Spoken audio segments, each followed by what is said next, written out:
Noordewien. Mei Willem de Vries. Kom verder.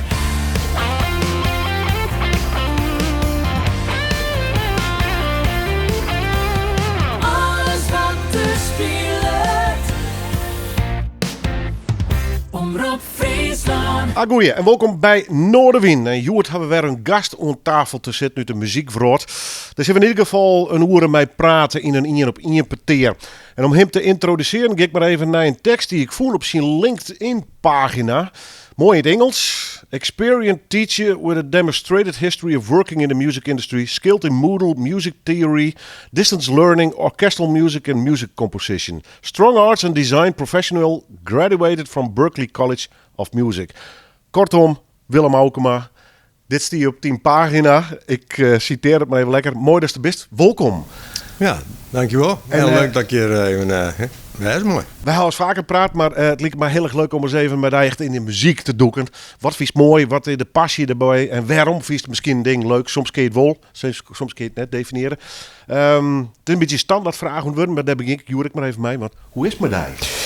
Nou, wel goed. Ja, we hebben natuurlijk een wat merkwaardige periode achter de rug, hè, met corona. Dus er is een heel soort dingen binnen net trok in. Ik ben arrangeur, dus een heel soort arrangementen, ja, dat arrangeerwerk valt voor. Dus dat is natuurlijk hartstikke jammer. Maar het lesjan is gelukkig wat trok in, dan wel online. En dat is natuurlijk wel behelpen, hè, want...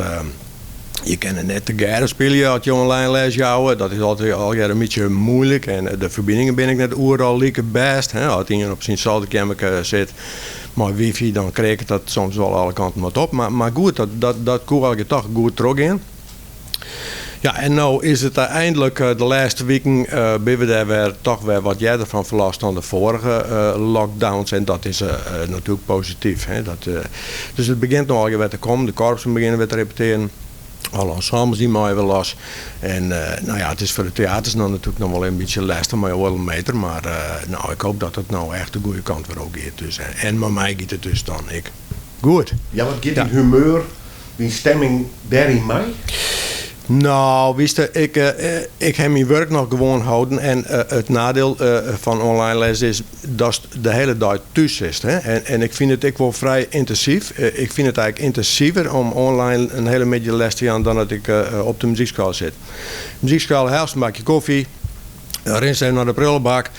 Is een banaan op, bij wijze van spreken. En ja, bij online, dan word je in beeld blijven. Op een of andere manier is dat toch wat oor dan. Het gaat direct door de inhoud. Hè, van, nou, ja, hoe gaat het nou? Goed. Nou, speel je maar even wat. Ja, zet hem maar los. Ja, zo. Dat is toch wat een oorgevoel. En... moest ik wel goed op de klok letten, hè? Want ja, ze zitten te wachten op die. Hè? We zijn al online, hè? Dan shock het wel, ja, ze zijn al aanmelden. Het is al wat een oorgevoel. Maar even zo goed, ja, ik heb leerlingen die leveren die film gezien. Dat werkt ik heel goed, dus die ben al net online, maar wel op een indirecte manier. Dat werkt heel goed, want... leerlingen hebben toch een hekel om een fout filmpje in te leveren, zeg maar. Dus ze studeren er echt hard op om het filmpje goed te krijgen. Dus er wordt lekker goed, wel goed werken. Maar ja, het echte contact, dat is natuurlijk oorzaak. Ik heb me toch wel Jedenlien al behoorlijk verdiept in online les. Hè. Ik maak speciale bakjes waar dan eigenlijk geen vertraging heeft, die binder. Nou, dat kennen we natuurlijk net om alle leerlingen bieden, want dan is gewoon heel veel van die dingen met. Maar dat ken en is ik wel heel erg leuk om te doen. Maar ja, het echte contact is natuurlijk even achter die oorpianogroep, even mooi spelen, even een beetje sturen. Even voordwaan. Ja, precies. Ja. Dat is toch alweer oors. En ja, het is beter om het fysiek te doen, zeg maar. Ik kan me heel goed voorstellen. Ik dit soort interviews. Ik moet er net aan denken om dit via een beeldverbinding te doen. Hou maar op. Dit is... hakt jullie even mijn bakje koffie hier aan de tafel bij de omroep. Ik ken die als bandleader natuurlijk van Big Band Q. Maar du hast een breder en langer verhaal dan alleen naar die Big Band. Komen we nog goed te spreken. Even naar de tekst die ik krijg voorlezen. Want dat werd natuurlijk even mijn knippeeg. Hij staat er echt letterlijk op die LinkedIn pagina. Ja. Ik heb hem zelf net betaald, ja, die tekst. Niet serieus, hè? Dan ben dat is wel leuk. mensen die endorsen die dan, hè, Waar het dit van die skreun? ja, ik weet niet, dat ontsteert gewoon op een gegeven moment. De vult natuurlijk dingen in en ik kan net precies die eigen woorden gebruiken, maar dan moest woordjes kiezen, zeg maar. En dan ben ik orenmeisjes die vinden dat je daarin geschoold bent. Dus dan komt dat er ook op te staan. Ja, ik vond het wel een hele mooie gearvet. En ik denk zo, daar staat nogal wat.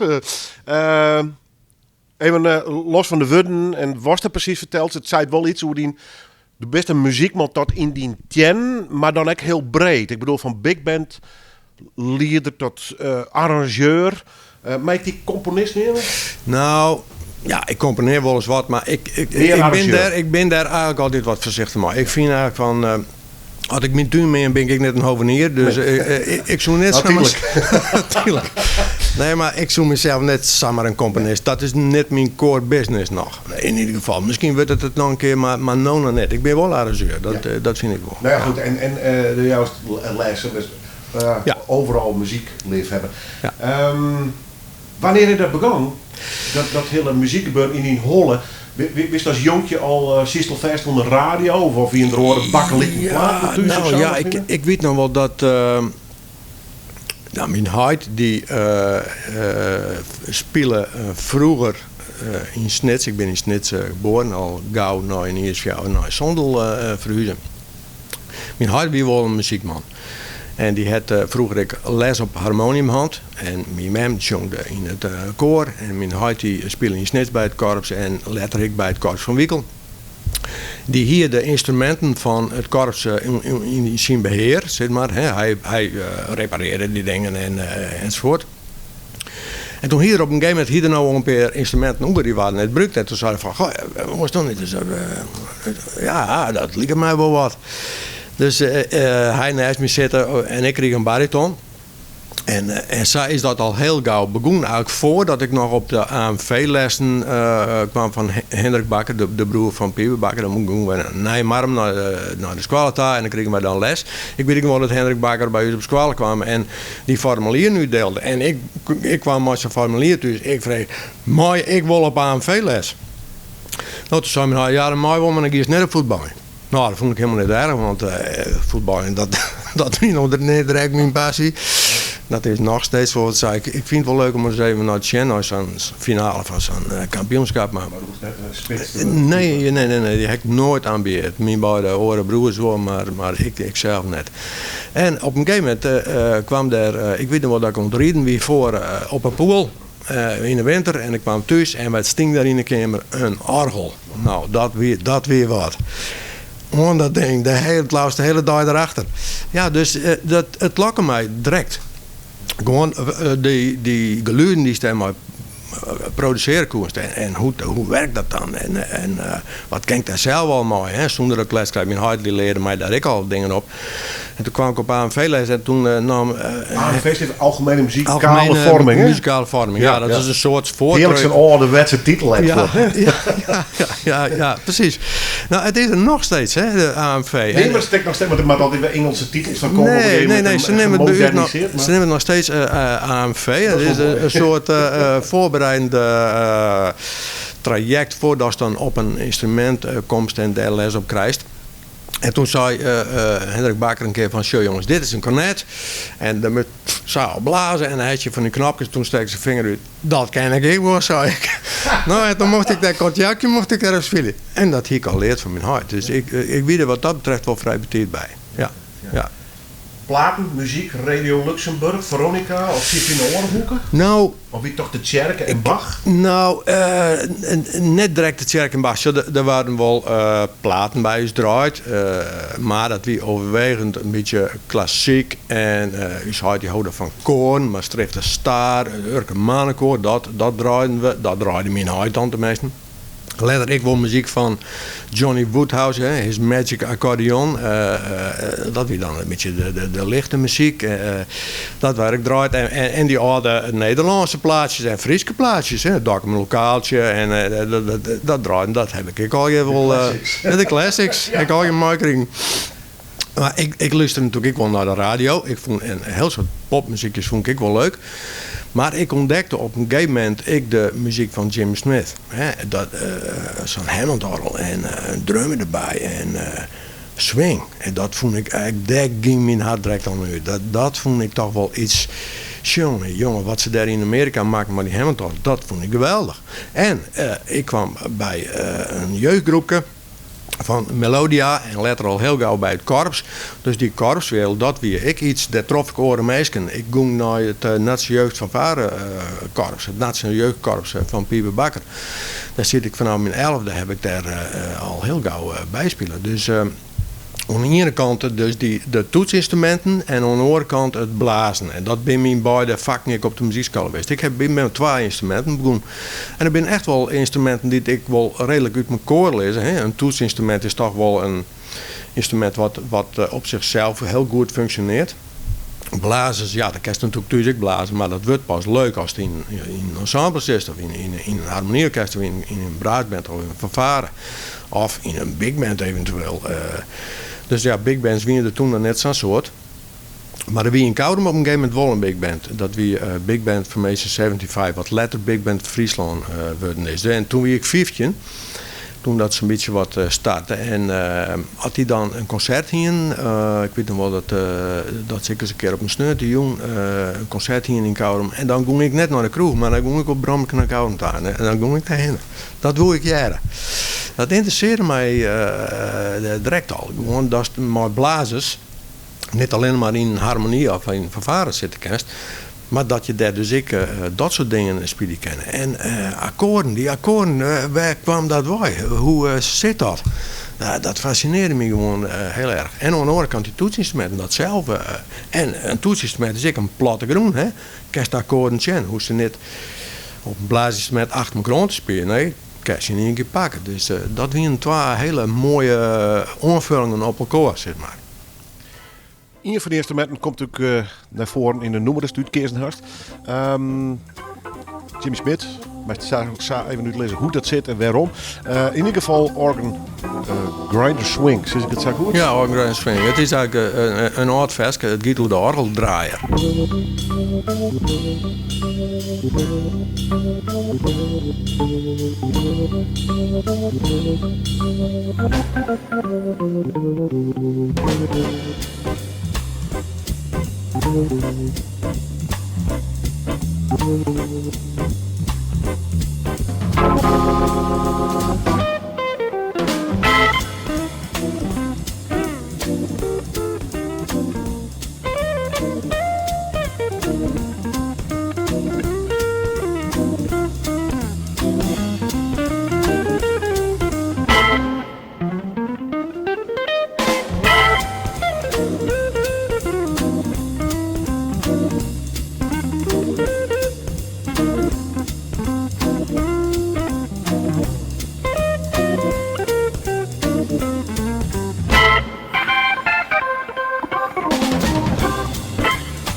De naam voel al even Jimmy Smith als een van, ja, hoe mag ik het zeggen, Willem? Een inspirator of hast je er echt een studie van maken van deze muziek? Dat stinkt.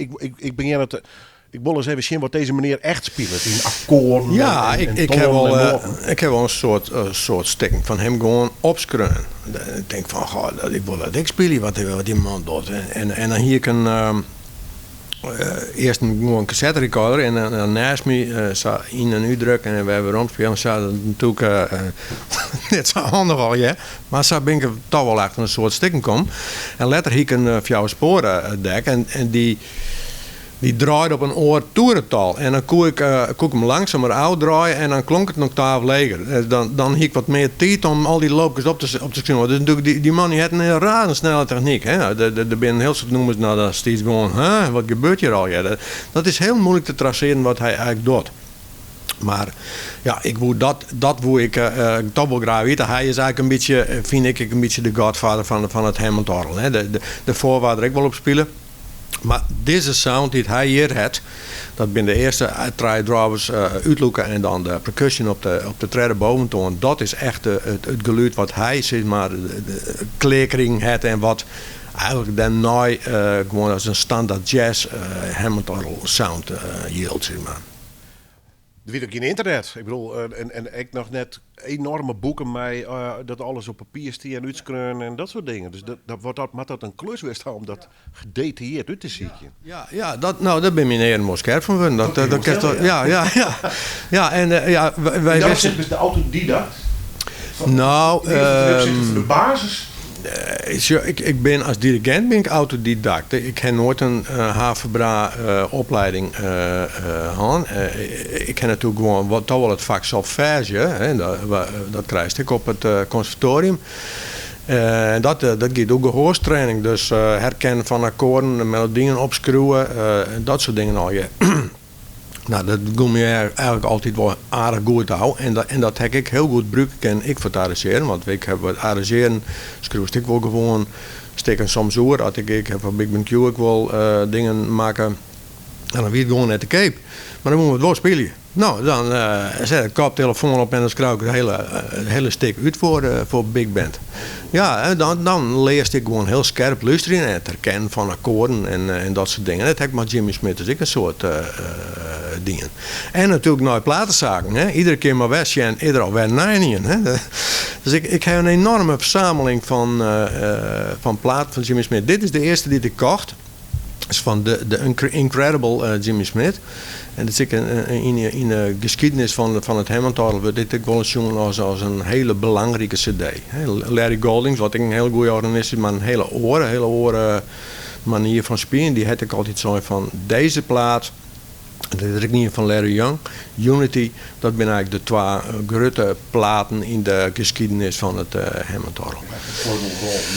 Ja, die markeren iets, zeg maar. Die zetten iets deel wat oren ik steeds nooit van. Want er zijn een heel soort volgers van Jimmy Smith die op dezelfde manier, maar dezelfde sound ik wil spelen. Joe DiFrancesco, dat is ook een hele goede organist, een razend goede techniek.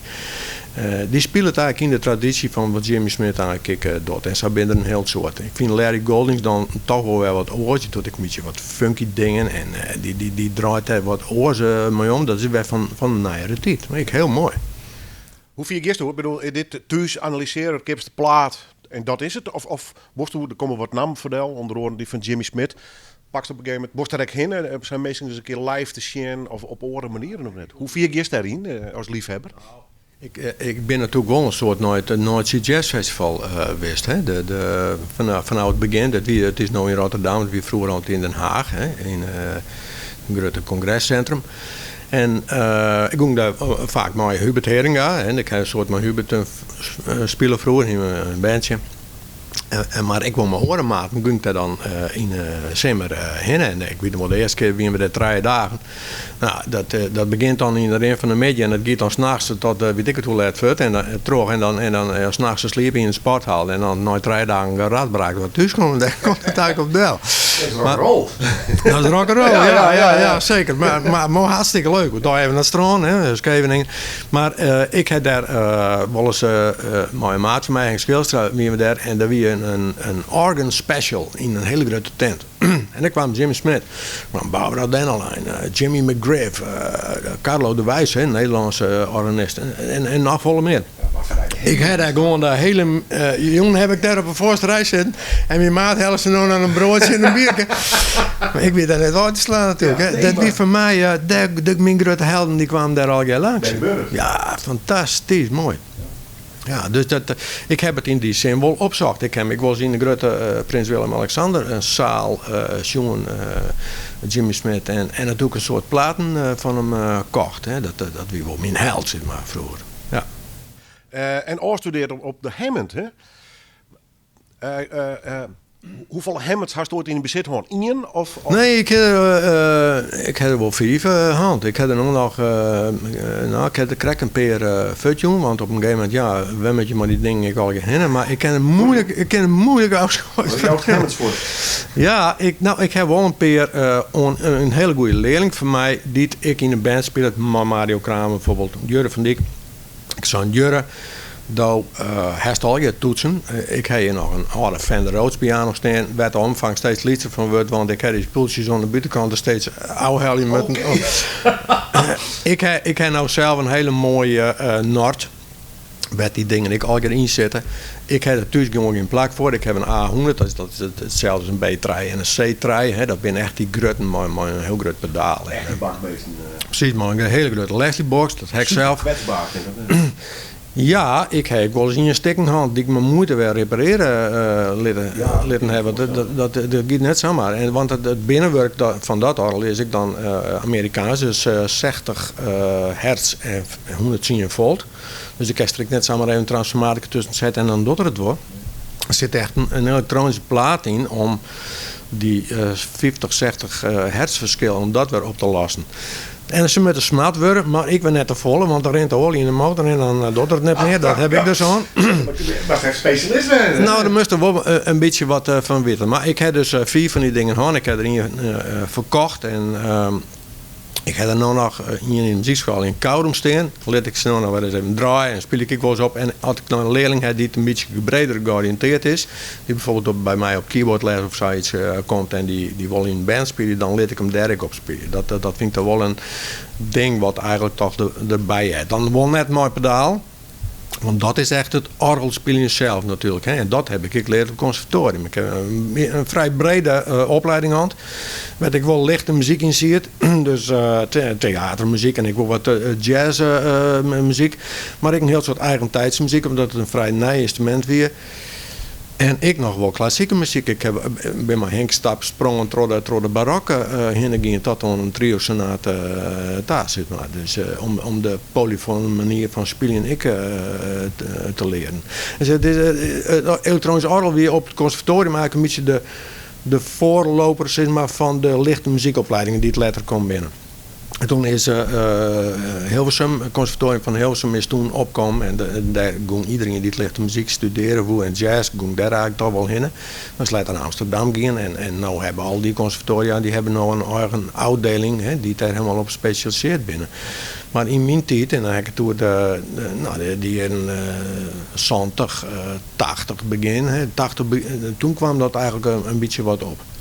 En ik heb in Lauwert op NPA zitten, maar ik ben later naar Enschede gegaan. En Enschede, het Twents Conservatorium, daar zit eigenlijk de grootste afdeling van Nederland wat elektronisch orgel betreft. Dus het wie net specifiek Hammond orgel in de zin dat ik een heel soort jazz op Hammond orgel leerde, heb ik wel leerd.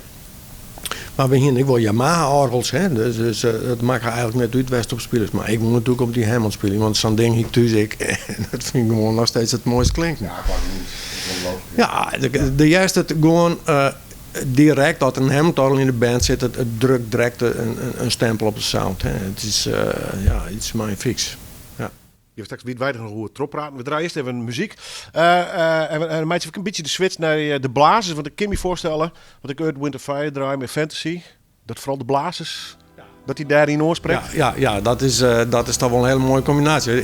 Ik weet nog dat ik in de jaren 70 zit ik op de middelbare school. En toen kwam hier maar dit plaatje, jongen. En dat pakte me direct.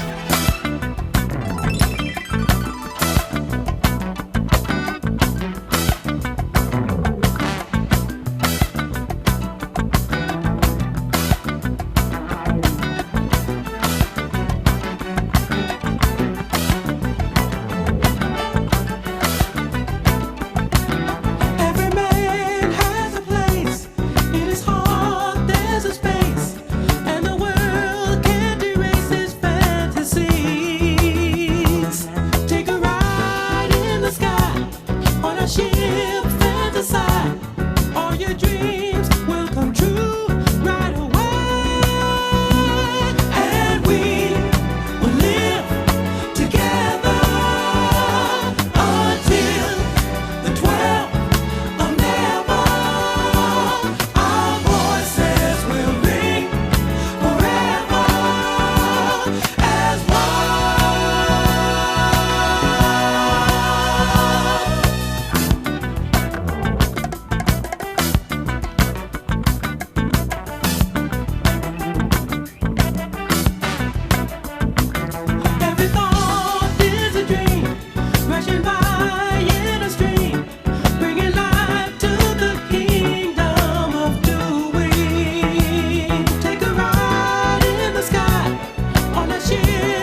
Yes, I'm free, now I'm on my way. Come to see victory in a land called fantasy. Love and light for you and me to behold. To your soul is ecstasy. You will find of a kind that has been in search of you. Many lies has brought you to recognize it's your life now in review.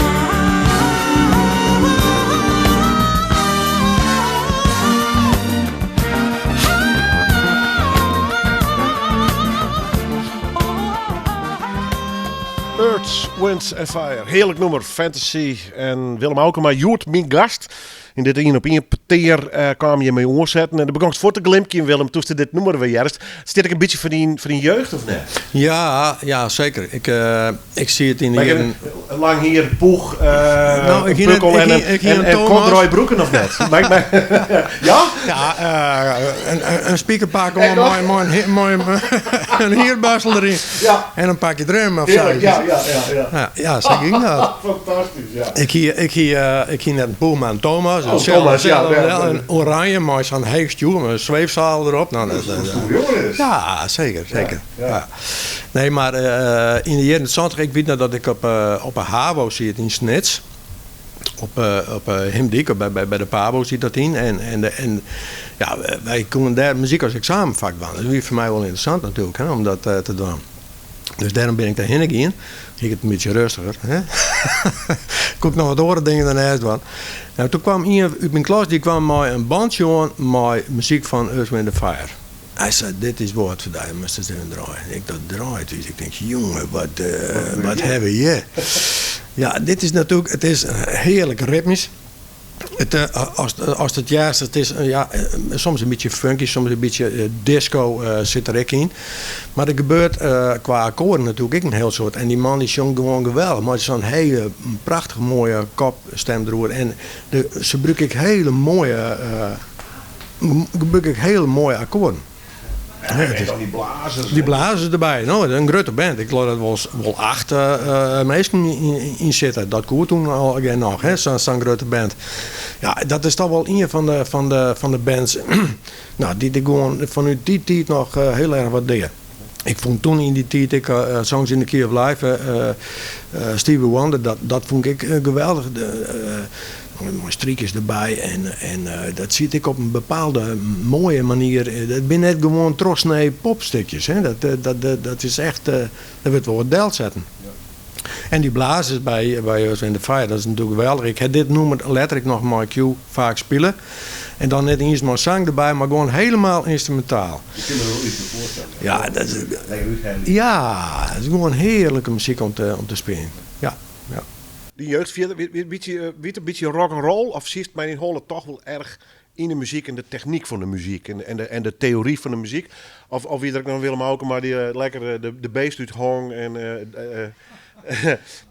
had wel eens uitstapjes maken naar de punk en de metal of weet ik veel? Of nou ja, het is er niet interessant meer Zeppelin, de rock en de... Ja, nee, dat is mijn wereld eigenlijk nooit net zo geweest. Nee, ik ben eigenlijk direct wel gefascineerd door swingmuziek en een beetje toch wel wat de jazzkant uit.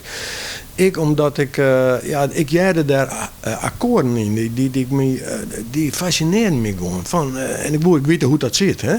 Dus ik hier gelukkig een orgelleraar die ik mooi materiaal uit Amerikaanse lesboeken gewoon kwam. Ik kwam een beetje wat jazzy-achtig. Ja, en toen, dan gaat dat los natuurlijk. Hè? Dan zie ik eens meer, dan zie ik eens platen op. En dan begint dat eigenlijk een beetje wat te rollen in.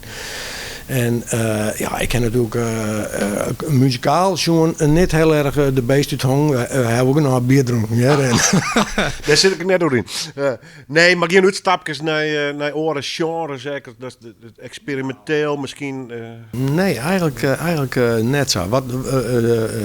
Wat wij toen speelden, ik neem de Hubert Heringa al even.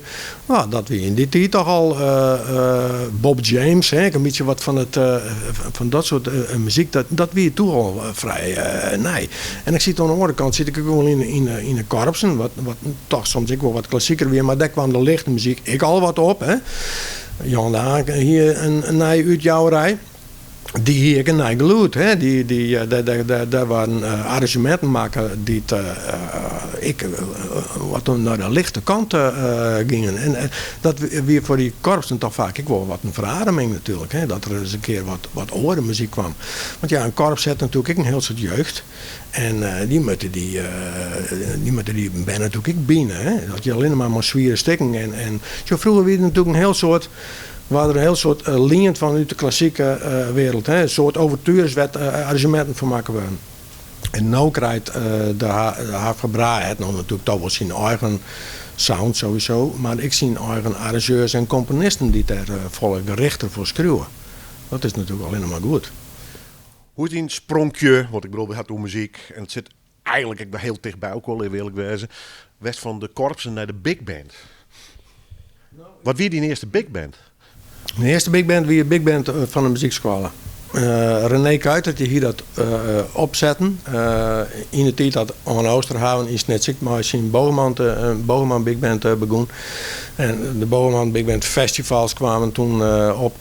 En ja, ik kwam daar natuurlijk ook. En René die stopte er maar, die ging emigreren op een gegeven moment. En Jilt Jansma, tromboneleraar die nam dat door, die hoorde ermee op. Hij zei, was dat net man? Ik wie al... ik al bij Big Band Friesland op dat moment, de heer Hubert mij voor vregen van was je Big Band Friesland leiden? Nou, ik zei dat wil ik wel proberen, dat is nog een hele klus. Maar die smaakleidt, die kwam op dus, Big Band? Ja, het leuke van een Big Band is dat er blazers in zitten, natuurlijk, vanuit mijn korps kant is maar.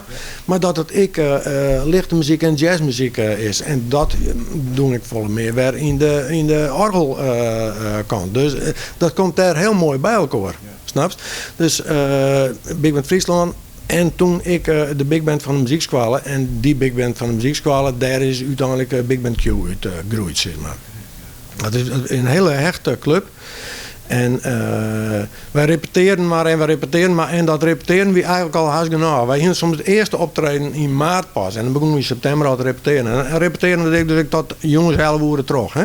Ja, op vrijdag en dan kwam ik op mensen uit Snits en ja, op een gegeven moment dan krijg je natuurlijk een situatie dat iedereen in hanging bloedt en net meer leerling van de muziekschool is.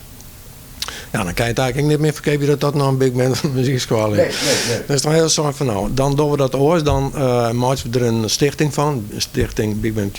En toen ben ik weer een nieuwe big band op de muziekschool begonnen. En dat heb ik 4 keer dienen. Op een gegeven moment houdt zo'n big band zich weer op. Hè. De meesten blijven zitten, de meesten gaan studeren en ben net meer leerling. Dan moest het even een schofje net waan, zodat er een nieuwe onwas is. En dan begin ik weer nieuw. Dus dat heb ik 4 keer op nieuw nog weer dienen. Op het laatste ik in bal zit, maar ik vaak in koude, maar ik wil in balk. Nou, zo is het eigenlijk een beetje wat begonnen. En de big band, wat Q weer, dat weer echt een fantastische club die maar groeide en maar groeide en maar groeide. En op een gegeven moment kwamen er al zingen bij die het op het conservatorium ziet. En nou, zo langzamerhand is het groeit dat het laatste concert wat Jonas ziet in de toch zien, denk ik wel, bij die het afgestudeerd winnen. En de rest binnen dan selecteerde amateurs. Ja. Dus, en ja, dat is aan de ene kant mooi. Aan de andere kant is dat niveau. Daar zit dan wel bij in dat dan ik wel heel goed een sham dat er in je fut gaat, wie komt er dan weer bij? Hè? Je kan net iedereen maar gezellig iets nee. Of blazen opeens of Janne maar even mij inderdaad. Ja, dus, precies, want een muzikant die het oudste dit is aan het conservatorium, die stelt natuurlijk wel eisen. Hè? Die wil ik op niveau spelen. Een big band is een band waar dan ik nog jazz spelen kan. Dat leer ik op het conservatorium. Maar wie speelt nou jazz nadat is een conservatorium die heeft? Dat binnen net een heel soort. Die komen toch vaak in de popmuziek en in het lescircuit komen die terug te. Maar een big band is dan toch nog een manier om nationaal naar jazz te doen. Maar ja, dan krijg je het net betalen natuurlijk. Hè? Dus, en dat is ik iets. Hè? Het moet wel interessant worden, want er steekt er geen tijd en moeite in. En nou, dat moest managers zijn, maar als het voor een big band steert. Maar ja, de kerst het heeg krijgen als het worst. Hè? Maar nou, het is niet altijd lekker makkelijk natuurlijk. Nee. Voorstellen. We beginnen wat van Big Band Q draaien. Du hast me een opname stuurt. Dit is dit wel een beetje van wat de Big Band Q in die gevoel west is. Ja, dit is een opname, een live opname. Abbraccio? El Abbraccio, dat betekent eigenlijk de omhelzing. Hè, en to embrace, zeg maar. En, Ja, ik ken het in Surinaamse Braza, maar... Oké. Nou, hier zit wel een verhaaltje bij, want het lijkt het haast wel wat een programmeerd stukje. Want de componist Alan Baylock die had het schreeuwen van een vriend van hem. Die vriend die wie ziek, die hier een hartkwaal. En de juist in het begin, dus de piano kwartnoten spelen, dat is eigenlijk de hartslag. Die staan juist. Hè? En dat is dan zijn hartslag. En het middengedeelte, dat is eigenlijk een soort celebration of life. Hè? Hoe het leven gaat. En er gebeurt van alles. Er is leven in de brouwerij, zeg maar. En op een gegeven moment, dan komt dat eerste stuk weer om. En dan houdt die hartslag houdt op. En zijn vriend is stoorn om die hartkwaal. En voor zijn vriend had hij dat stuk schreeuwen. En ja, het is een mooie intro. Het luidt vrij leeg in het begin al, maar en dan op een gegeven moment dan begint het erin. En Tim de Vries speelt hier een prachtig mooi solo. Dat is echt heel goed in de stijl, zeg maar, van dit stuk. Zo leert hij daarover. En ik heb maar Albert-Jan de Boer, die had het voor eens opgenomen, de technicus van die media. En wij waren eigenlijk van plan om hier toch nog wat mee te doen, dus dan nog wat te mixen. En hier de 2 stukjes kleer en dan had er deze nog even naast. Het is nog niet helemaal oude mix, maar dat komt later wel. We poetsen dat nou wel een beetje op. Maar dit is wel een beetje wat een indruk van hoe het live zeg maar, gaan is op het concert. Ja.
prachtige opname van Big Band Q.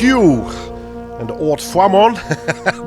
De oprichter zit hier nog altijd om tafel. Hij nam Oskier als bandleider. Ik zie me even aan te vragen, Willem. Du bent dus als founding father van die Big Band Q. Heeft nou Oskier nam. Zit er überhaupt nog van die eerste generatie überhaupt nog hierin? Nee, volgens mij net. Nee, maar dat is ook al... Muzikaal al je leven, om het zo maar zo te drukken. Ja, maar het is al 24 jaar geleden. Hè? Ja. Zo, dus dat...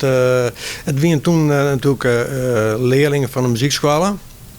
Die ben ik net al via de studeren gaan. En ja, meesten gaan voort. Hè? Die krijgen werk of die gaan studeren. Of, en zo roleert dat natuurlijk. Daar ben je wel, die hadden er wel vrij lang bij zitten.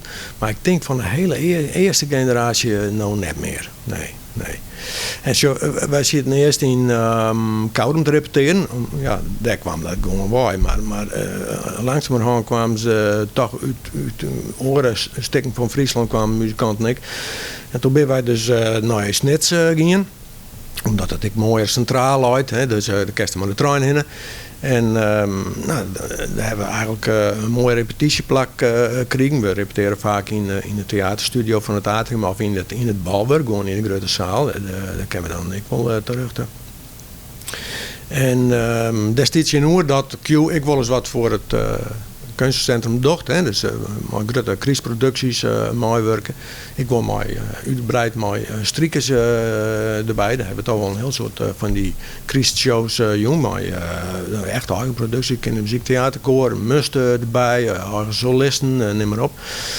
Nou, dat is natuurlijk hartstikke interessante productiewerk. Ik wil eens een keer stikken uit een musical die in de Noordpool Express zitten we in een orkestbak. En mooi strikkersensembles erbij. Het is echt een mooi groot orkest. Dat is natuurlijk ook wel een heel erg interessant gegeven. En het is niet alleen maar dat, maar wat ik er eigenlijk vanaf het begin letter ik mooi woe is dat we een soort allround orkest wijzen kon die gewoon inzetten kunnen in verschillende situaties. We hebben heel vaak najaarsconcerten in Oliebob in Balzet, een grote popconcert en dan zitten we als big band erbij voor begeleiding. Maar we hebben bijvoorbeeld ik met Tommy een rockopera Tommy. En toen Arjen Kiel kwam er maar zei van, goh, ze ben vregen om te arrangeren voor Tommy. Het is mij te groot. Wosto ik Maidwan en wie kan dat spelen? Nou, ik zei, ik wil graag Maidwan als arrangeur sowieso. Dat lijkt me hartstikke leuk. Dat is misschien wel wat voor Q. Dat is net een hele grote band, maar het heeft wel een mooi ensemble. Een soort blazers. En er zit een goed kracht in. En dat is natuurlijk een van de mooie dingen van een big band, dat het heel vitaal en krachtig is, hè? Heel energiek. Hè? En daar hebben we dus ook al mooie dingen. Dus dat ken ik. Maar boven dat gewoon nu eigen dingen. Dus gewoon jazz spelen. Hè? Dus dat lijkt het mij altijd het mooiste als van alle merken een beetje thuis best. Nou, ik denk dat dat wel goed slag is, mijn Q. Ja, dan. Ja. Hoe is dat om een keer met om toch een beetje die eigen big band te worden? Ja, nou ja, zo de best vaak het aanspreekpunt. Hè? Dat is ik wel eens lastig. In het begin ben ik best docent, dus dan regelt alles natuurlijk. En dat bloed dan ik een beetje zo hingen. Kijk, was je een bestuur van iedereen benadert mij altijd. Ja. Maar ja, wij hebben een bestuur, hè, dus je moet hier maar benaderen. Redden maar mij, maar ja, ik snap het wel. Ja, dat zag dat gewoon. Je hebt bewust het orkest of wat? Ja, iedereen die het dit iets weten wil over Q, nou, die stapt dan naar mij toe. En dat snap ik wel. En dat is ik helemaal niet erg natuurlijk. Hè. Maar zij is dat gewoon groeit. Ja. En toch kan ik me voorstellen dat in dat proces, er komen al je oren mensen bij, die hebben hun wensken. Koest hij wat mee omgaan? Want dan kan ik me voorstellen, dat best heel uitsprutsen in die smaak, in de ideeën. Ik neem ook dat je een bepaald idee hebt van wat kwaliteit is. En dan krijg je eigenzinnige mensen oer de vlier, want dat ben muzikanten ook vaak. Hast jij dan ruimte voor of denk je op een gegeven moment, hallo, dat is... Nou, de ene ding waar ik niet de ruimte voor heb, dat is het repertoire. Dat bepaal ik toch altijd zelf. Ik ken korpsen, maar ik wil big bands die een muziekadviescommissie hebben. Ja. Je probeert het dan democratisch te regelen. Ja, maar ik vind dat... ik ben wel heel democratisch ingesteld, maar net wat dat Maar daar ben betreft. ik grenzen. Mooi, waar komt dat bij? Die notie van wat een big band kennen maat of wat zelf mooi vindt? Zo, ik beschouw het in zijn totaliteit. Hè. Past het in het programma wat wij doen, maar ik kan het ik behappen. Hè. Ik kan me voorstellen dat een gitarist zegt, nou, ik zou dat nog wel spelen willen best. Dan zie ik zijn arrangement op en denk, ja, dat is eigenlijk te heeg voor de trompetten. Dat ken gewoon niet. Of het is te dit of te dat voor die instrumenten. Dan ben ik toch zeggen nee. Ik bedoel, ik wil het, één ding wil ik altijd heel goed doen en dat is gewoon uitvoeren. Daar ben ik verantwoordelijk voor en dat neem ik heel op. Dus ik kan wel zeggen van nou, oké, dan passen we dat. Ja, soms past het ik wel eens een beetje aan natuurlijk. Als het echt de spuitgat nu rent en dan was het graag. Maar het repertoire uitziekje, ik denk dat is de zaak ik heel goed in de gaten houden wat er aanbeen wordt. Hè? Dat doe ik wel heel lang hoor. Ik doe er vrij lang hoor om een programma geer te stellen. Zeg maar, waar ik van denk van nou, daar zit van alles in. Waar ik iedereen een beetje tevreden maar stel ik. Want er is natuurlijk verschillende partijen. Was er wel zo is, de muzikanten zelf. Die moet het interessant vinden om die muziek te spelen. Want door zo'n blues of het. Nou ja, dus hij stelt, je bent net bij beginners. Nee, Of het al een beginner is die maar een heel groot talent. En die nemen ook hun bagage mee. Ja. Ideeën, meaning, ja. kwaliteidsideeën. Ja, nou ja, de meeste dirigent moest natuurlijk altijd boven de partijen staan. Hè? Dat vind ik de meest. Dan moest ik weten waar ze toe heeft. Ja. Dan moest ik weten hoe die akkoorden in elkaar zitten, hoe ze het spelen moeten en dat moest ik uitstralen. Zodra er twijfel zo binnen, ja, dan begint de zaak te wankelen. Dus dat moest goed in huiswerk doen, zeg maar. Hè? Dat moest weten. En het repertoire ken ik tot nu toe nog steeds. Heb ik altijd zo uitzocht dat iedereen er toch wel maar tevreden is. Hè? En dan moest het publiek natuurlijk ik nog. En mijzelf. Ja. Ik moet erachter staan. Muzikanten moeten het dragen. Die moeten dat ik uitstralen dat ze dat leuk vinden. En het publiek moet het natuurlijk ook accepteren, hè, dat het zo doet. En dat publiek, ja, dat is natuurlijk met jazz altijd wel een beetje lastig. Hè. Maar ja, ik heb bij het laatste concert ik was dacht van, god, zou ik te zwier werden? Die klachten heb ik net hand. Het is toch wel goed van. Ik ben er ook wel van overtuigd dat als je het goed speelt, goed timed, en het is terugzichtig en het valt echt op zijn plak, dan heeft heel soort mensen toch wel waardering voor was dorst. Is het in hun smaak op dat moment En wat net laat zo. zijn ze jaren dat het goed is. Precies. klopt. Het gaat om de kwaliteit. Dat is wat het om draait. En we gaan kijken een opname, Westhoek of van Zijs, El Abrazo. Dit is typisch een stuk. Het komt wat zwier hoe, maar toch reageert het publiek er elke keer weer op. Van positief, hè? Ja, nou, kijk, ik wel jaren. Het winnen niet ouder, maar meestal klappen spontaan al. Als het laatste akkoord verslaagt. En dat komt ook van zo'n stem die daar echt een solo speelt die dus in het jen komt. Dat is communicatie met het publiek. Je kan wel hele verhalen horen, maar in feite moet de muziek het natuurlijk zelf uiteindelijk doen. Dat is wat de meesten voorkomen. En dat veel mensen gewoon aan, wat dat kwaliteit heeft, of wat het echt meend is en goed op zijn plak staat. Nou, dan wordt het ook wel waardeerd. Is dat een beetje muziek, mijn muziek onderschat in het publiek noemt? Nou, dat is zeker zo. En hoe het hetzelfde van vindt, uiteindelijk spelen we echt voor het publiek. Ja. Uiteindelijk is dat in het doel. Ik bedoel, de kerst nog zo lang repeteren. En dat Wat gezellig is. Wat heel ja. Precies. Ja. Nee, maar, en dat is ook belangrijk.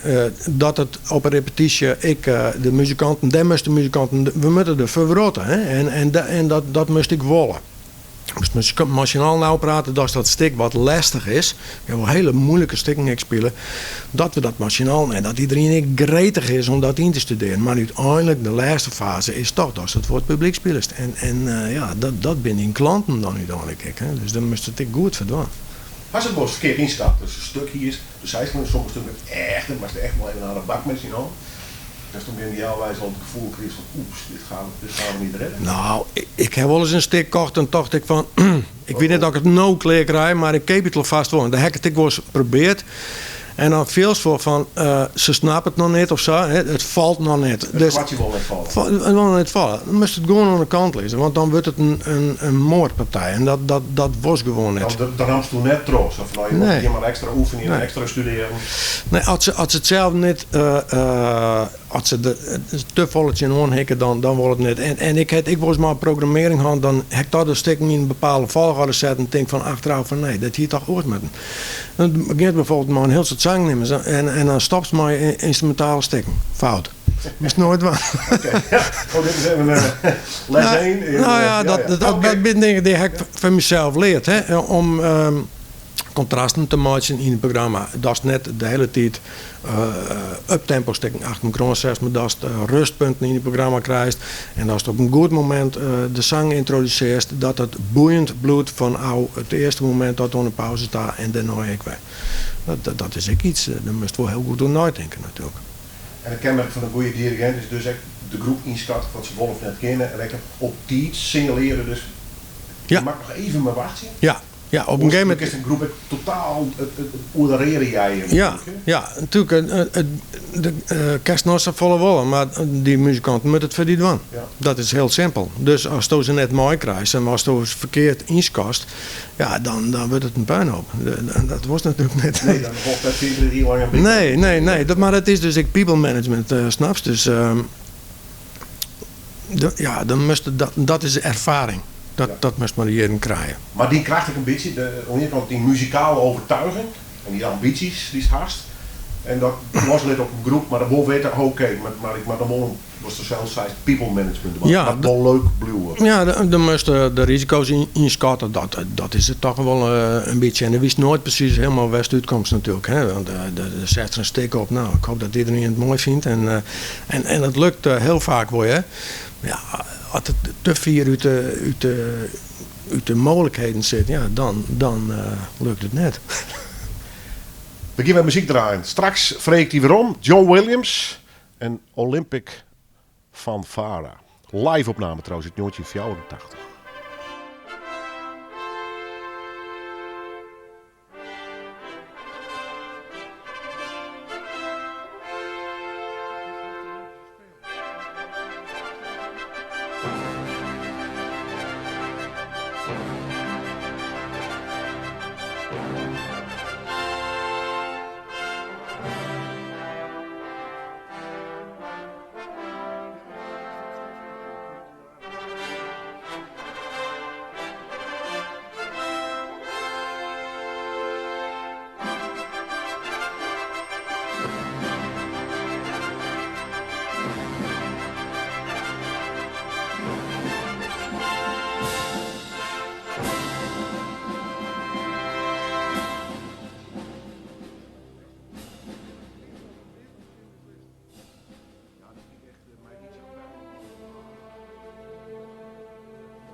John Williams, Olympic fanfare. Wil je meer het applaus leveren, een live-opname uitzocht door Willem Aukema nogmaals.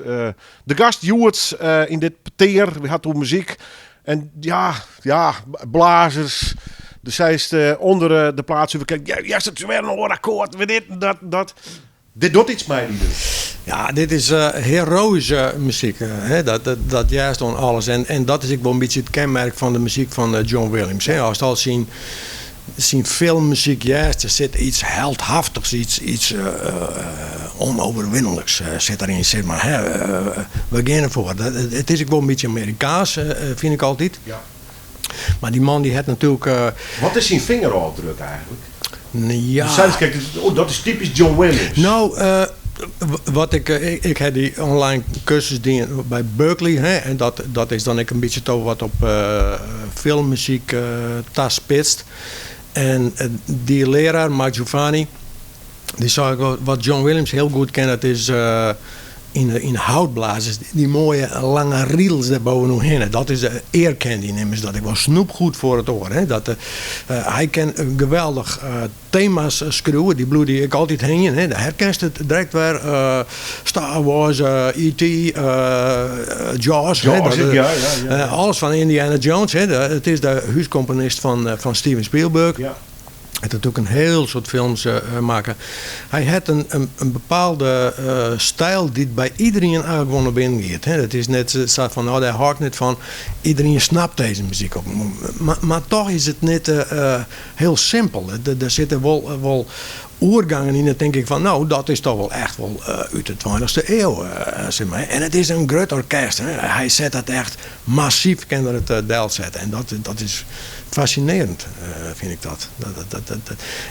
Ik heb lang nog gedacht van, wat zou ik nou als orkestgrootwerk er nog eens op dat lijstje zetten? Ik hoor heel erg van Bartók en Stravinsky en Shostakovich. Maar ik ben hier toch bij John Williams uitkomen. En dit is dan de Olympic fanfare. Het gaat door de Olympische Spelen. In 1984 had er het maken. Nou, het is nou haast weer Olympische Spelen. Hè. Dat wordt binnenkort gaat het weer los. In China draait. Ze kennen het zijn in China draaien. Misschien doet het ik wel. Dat weet ik net. Het is bij meerdere spelen is het wel draait. Nou, en zo ben ik eigenlijk op dit stuk gekomen. En hij had er ook wel een verhaaltje over. Ik zie een filmpje en daar laat ik uit van, nou, in het begin dan krijg je eigenlijk de announcements. Hè. En dan gaat het weer om. Juist dat trommeltje nog. En dan wordt het een beetje stil. En dat is eigenlijk zeg maar, de concentratie van de sporter die dan starten met, zeg maar. En dan krijg je een hele mooie lyrische melodie daar zo. En langzamerhand stuwt dat al weer op. En ja, het is gruts en het is juist de horens. Hè. Horens die hebben dan ook die functie. Het is heel uitsprutsen. Ja. Fascinerend wat die man doet. Dat is echt... Conservatorium en Berkeley, dat komt regelmatig weer om. Hè? Dus die conservatorium, daar is op Hammond afgestudeerd. Ja. Berkeley, waarom has dat dien? Nou, Berkeley... Is dat online dien trouwens? Ja, ik heb het online dien. Berkeley zit in Boston, in Amerika. Ja, ik zei dat ze dependances zien in Spanje volgens mij, in Orland, maar misschien dat weer al je internet. Maar doe best net naar Amerika geweest. Ik ben er net geweest, nee. Dus hebben een hele... net één keer? Ik ben wel in Amerika. Ja, nee, ik bedoel, maar voor die opleiding, dus denk ik wil daar toch eens een dag Westhaar eens een keer in je voetje met mijn leraar. Nee. Nee. Ik ben wel op congressen geweest in Canada en ik in ben ik even een plak weet, Cincinnati. En daar heb ik wel een heel soort lichte muziek dingen jongen en ik online dingen. Hè, en dat we dan van een International Jazz Education organisatie. Maar ik ben nooit in Berkeley zelf geweest. Wat het interessante van Berkeley is, ze hebben een heel soort cursussen die eigenlijk een beetje gebaseerd ben ik op die filmachtige muziek. Hè. En thuis mijn computers en van die sound libraries muziekmaatje. Nou, ik heb dat inmiddels ongeschaft. Ik heb bijvoorbeeld BBC Symphony Orchestra, maar dan als een softwarepakket. En ik heb nog wat andere dingen erbij gekocht. De kerst het eigenlijk zo gek net bedenken of het is er wel. Hè. Vroeger dan moesten we dat al jaar inrekken, maar het is natuurlijk al jaar softwarematig. En daar leerst dan eigenlijk hoe ze dan daarmee omgaan moest. Hoe moest dat technisch al gedaan? Hoe leerst de muziek maken met zo'n sequencer, zo'n stuk software waar je maar mixen moest en wat zijn de eigenaardigheden van al die instrumenten, hoe kan je dat mooi mixen en daar zit hele creatieve opdrachten bij. Dan krijg je een fluitmelodietje en dan zou je zeggen van nou, hier is een fluitmelodietje en dan willen we eigenlijk de begeleiding in de strikers hebben. Oké, hier is een melodie van Mahler. En dan moest dit en dat maar doen. Be creative. En dan moest dan die dingen die je dan daarvoor leerd hebt, moest daarin tapassen. Ja, en dan moest het als opname inleveren, dus als een mp3, maar vaak ik als een score. Dus het moet ik echt real-time te spelen bij het orkest. Dat zijn eigenlijk de twee dingen. Nou, en daar ben ik wel geïnteresseerd. Want ik heb natuurlijk hier net zomaar even een symfonieorkest aan mijn beschikking, maar dat heeft dan thuis in principe wel. En die softwarepakketten, werkelijk alles wat een orkest doen kan, elke triller en elke manier van spelen met violen en blazen zit daar al jaar in. En dat is wel een tijdrovende business, maar het is wel hartstikke mooi. Dan kan je het echt heel goed klinken laten. En het wordt in de filmmuziek wordt het een heel soort brukt. 85% ongeveer van was het juist bij een film. Dat komt al uit een softwarepakket. En dan worden de solo's en de zang en dat soort dingen, die worden gewoon live opgenomen. Je bent dus net van de stroming van jongens, ik wil alleen alles analoog gaan. Nou, daar ontkomt gewoon haast net. Was dus ik, als er wat meer was dan wat er tot die mogelijkheden besteedt. Dus echt maar strikers en een groot orkestwerkje, zoals wat we krijgen jij het, hè. Ja, dan komt het bij dit soort dingen uit. En het is misschien nog niet eens direct mijn doel om nou filmmuziek te maken, maar ik zit nou op dit moment bij dezelfde docent die ik toen hier zit ik nou weer in een cursusomgeving. Hij is voor hemzelf begonnen. Cinematic Composing heet dat nou. En daar zit een cursusomgeving. Ik heb alle cursussen in één keer opgekocht. Dus ik heb mijn leven lang daar inbloeien. Je bent toch wel even bezig? Ik ben er wel even bezig. Maar het is heel erg jong. Hè? Ik ben al jong. Heel erg interessant, wat was daar al gekend? Dus de leerst al de technische zaken al van die kant, maar dan leerst ik harmonieleer en compositie. En ik hoest bijvoorbeeld bij bepaalde scènes, bij films, muziekmaatje kent. Dus wat zijn dan de eigenschappen, wat het een love scene is, of wat het komisch is, of wat het spannend is, of wat het horror is, of wat het... Hoe pak je dat dan aan? Wat zijn daar dan eigenschappen van om dat te leren? Nou, daar ben ik nog net onthouden. Ik ben nog krijg begonnen. Maar dat vind ik wel een hele interessante wereld om je daarmee bezig te houden. Ja. Toen heeft hij zelf net componist, maar arrangeur, maar dit gaat richting componeren. Ja, dat gaat echt richting componeren. Ja. Kun je je voorstellen als je een periode verder bent, zit er nog meer in eigenlijk? Dat is dat nog eens proberen bij een film muziek te maken? Nou, dat is soort... dat een ambitie of een droom? Of? Een ambitie, weet ik niet. Een stiekem droom. Ja, ik zou het wel heel mooi vinden. Ja. Maar het is net zo dat ik nou om werk verlegen zit of zo, snap je? Net in die zin wil ik het echt ontwikkelen dat ik daar een soort yield mee verdienen wil of zo. Daar heb ik het net van nodig, want ik heb gewoon mijn baan als docent. En ik arrangeer, hè, dat het nou wel de laatste jaar een beetje stil aan, maar dat komt aan vanzelf naar. De koelmarkt komt wel weer op. Dat zijn echt mooie klussen. En als ik dit nou straks, ik ken ook net meer, dus ik heb nou een beetje meer tijd. Nou, je moest meer tijd hebben. Dus, Ja, nou ja, precies. Dus ik wil me daar graag zijn maar bezig houden. En als je ook vanzelf wil wat eruit ja, maar ik merk dus daar heel voorzichtig in best, hè? Ja, ik wil net zitten dat ik dat algemeen maar dwang ga.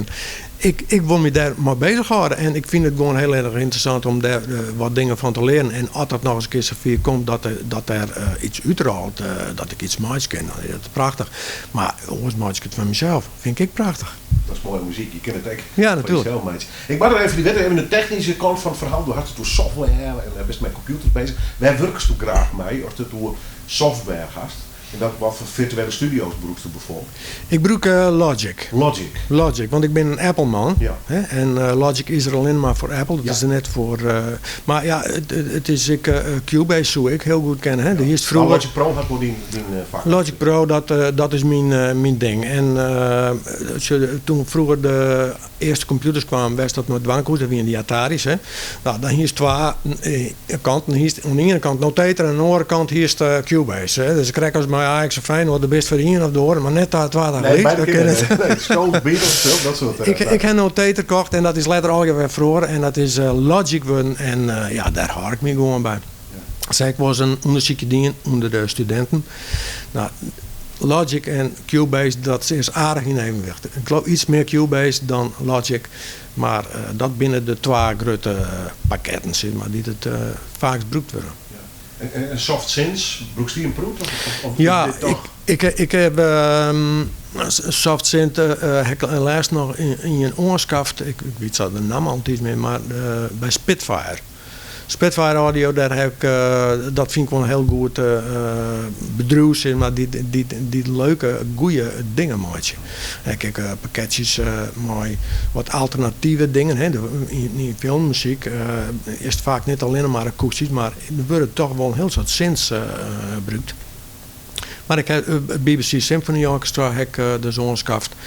En ik heb extra slagwerk, Hans Zimmer percussion, Twa heb ik bijvoorbeeld ongeskaft, maar heel soort grote trommels. Hè. Als bijvoorbeeld de muziek juist van Lord of the Rings. Nou, wij hebben het er in die cursus en ik wil zo van wat voor softwarepakketten worden daar nou eigenlijk voor gebruikt.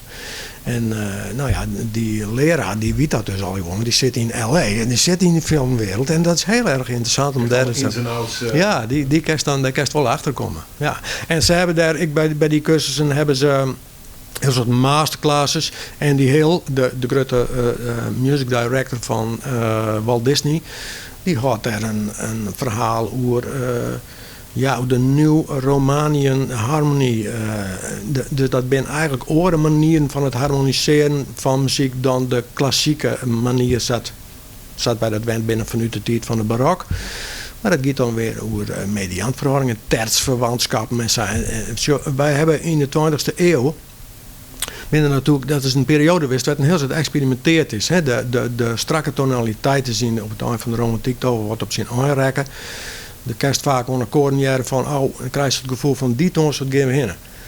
Maar op een gegeven moment, als dat zo vaak wisselt, dan denk je van, ja, ben we er haast? Nee, dan gaan we toch weer ergens over. En dan begint die tonaliteit een beetje te zweven. En ja, daar is hier natuurlijk niet in de 20e eeuw, het je moet nooit toch een heel soort componenten van, wat hebben we daarmee? En dan blijkt dat akkoorden en drieklanken, die zijn eigenlijk nooit helemaal verdwenen.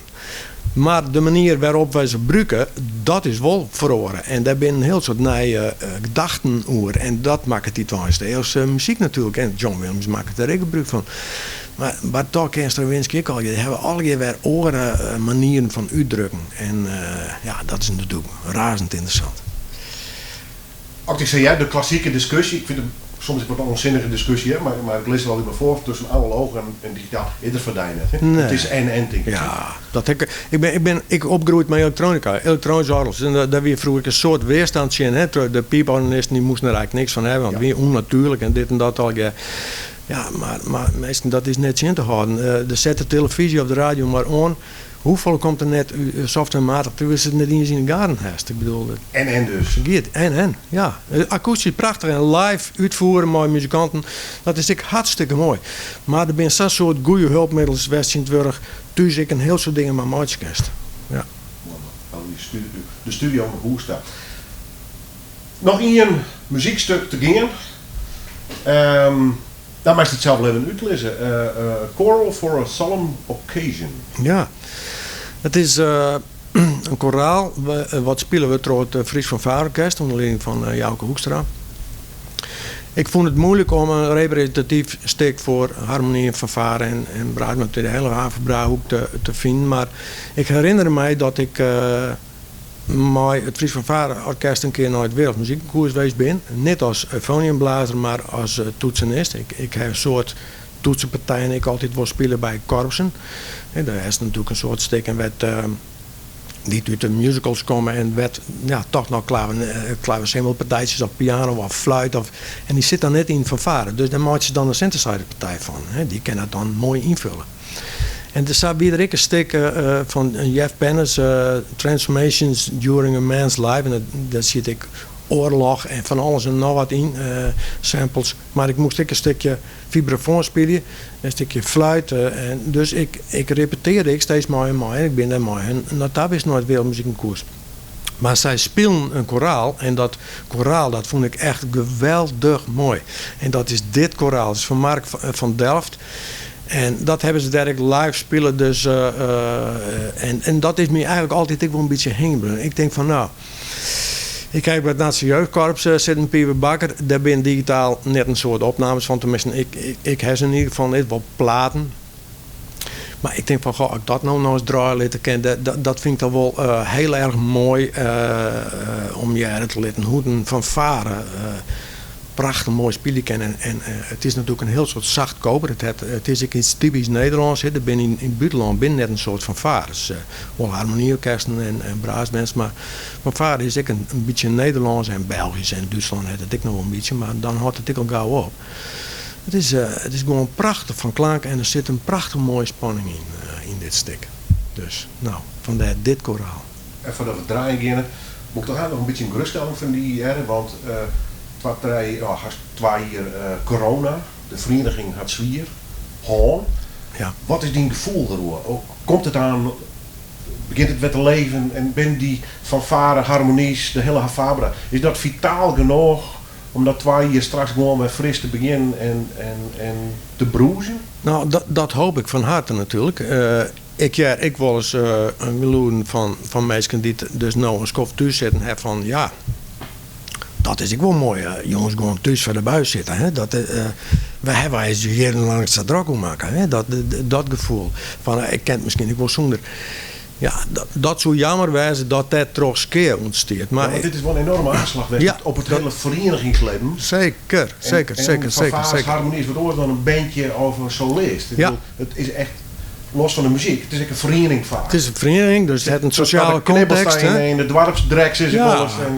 Ja, en dat stiert sowieso al een skofje wat onder druk sowieso. De maatschappij verhoort, we individualistischer. En, net iedereen wil oorlog mee bij je. Nee, het commitment is natuurlijk soms een beetje moeilijk te krijgen. Hè. Maar, dat heeft natuurlijk zijn deelslag natuurlijk. Ik wil op haar manier vervaren. Ja, en dan komt er zo'n corona-pandemie. We hebben nog steeds wel inzetten, maar alleen maar hoop je dat. Ja. Is die wereld vitaal genoeg, denk je? Nou, dat hoop ik. Friesland is natuurlijk wel het land van de korpsen. Hè? Maar is het of wie dat het? Nou, dat wie het sowieso. En ik hoop dat het zo bloedt. Maar we kennen het nou nog net zo goed zitten. Het zal over een jaar kennen we misschien, als het nou al weer begint te draaien, kunnen we misschien zeggen van nou hoeveel keer het oplevert. Maar ik denk wel dat het toch wel wat keer oplevert. Ja, daar ben ik wel bang voor. En het is jammer, want het is een traditie in onze provincie. En en hoeveel talenten komen er natuurlijk ja, in die wereld. precies. Als de grote orkestentjes, daar komen toch de meesten toch wel heel graag de Friese blazers hebben. Hè? Ik krijg je uiteindelijk al erg in de studio. En hoeveel mensen ik ga ooit met het korps zitten. Ik ga dat. Of bij de big band, Bogeman, dus zo'n fever. Ja. Je hebt al wel bij elkaar en dat had iets bij een vitaliteit van de muziekcultuur te maken. Ja, zat dat nou een Bogeman Big Band is, hier ik dat vroeger eigenlijk met Nationaal Jeugdkorps. Ik zie nog naar mensen die spelen bij het Concertgebouw orkest en daar heb ik vroeger maar in het Nationaal Jeugdkorps zitten. Of bij het Metropoolorkest, die krijgen daar toch een enorme stimulans van om verder te gaan. Ja. En een goede opleiding. En een goede opleiding. Mensen zoals die het stimuleren. Ja. Die denk ik ze nou dan lekker een talent er even uitpikken. Kom door je maar even. Je moet even wat extra's mee gebeuren. Ja, nou, en als dan een omgeving heeft waar dat in floreren kan, dan is dat natuurlijk prachtig. Hè? En dat is bij San Boman Big met Sa. En dat is op het kunstencentrum Atrium is dat ik sa. Er zijn mogelijkheden om extra cursussen te doen om het vak in te gaan. voorspelen. Hè? Daar zit een wereld die dat wel die de voeding aan je kan. En dat is natuurlijk wel heel belangrijk. En ja, wat dat betreft is de blazerij wel een beetje wat op zijn retour. In die zin dat er bij de opleidingen wat minder animo is. En daar is corona natuurlijk... wat hebben wij nou dwang kunnen de laatste jaren aan werving? Al die voorspelingen gingen net terug. Instrumentenpraten gingen net terug. Neem maar op. Dus concertjes, uitstraling om nieuwe mensen te werven. Dat is natuurlijk wel lastig geweest. Dus dat moet al je toch weer op gang komen straks. Ja, want nee, bloedheim neder. Ik bedoel, ons wordt het een derde verenigingscultuur. Hè? Dan is er misschien het korps er nog wel. Nou ja, als je maar als er geen jeugdbruid komt die... Nee. Of op dat concertgebouw, of om mij naar een popband of een jazzgroep. Maar er gebeurt iets mee. Er komt leven in, er komt lucht in die wereld. Ja. Nou ja, de kan je je voorstellen dat er zitten natuurlijk altijd generaties in het korps. Hè? En als bepaalde generaties net onvuld worden, nou, dan scoren die generaties op een gegeven moment terug. Ja, wat gebeurt er dan met zo'n korps? Dat wordt maar lietser en dan kan het op een gegeven moment net meer besteden. Ja, en op een gegeven moment, ik bedoel, met alle respect, dan zitten er alleen maar oude mensen in de jeugd. Denk, ja, daar jij ik net bij. Ja, nee, nou ja, dan wordt er fuseerd, dan weet ik volle wat. Dan krijg je dat soort toestanden. Hè. Dus dat is zo spietig werk. Nou, vind ik mooi, ja. Als liefhebber. Ja. We gaan het zien. We waren eerst nog van die smarrige pandemie al. Ja, zo mooi werk. Ja. Willem ook, dank u wel. Nou, ik bedankt. Wij maken nog eens een deel 12, maar we zijn al lang natuurlijk klaar. Nee, absoluut niet. Dit is het Frieske Fanfare Orkest. Mark van Delft, Jouke Hoekstra en een koraal dus op die verzoek. Dank u wel tot de volgende keer wat mij betreft. Graag niet.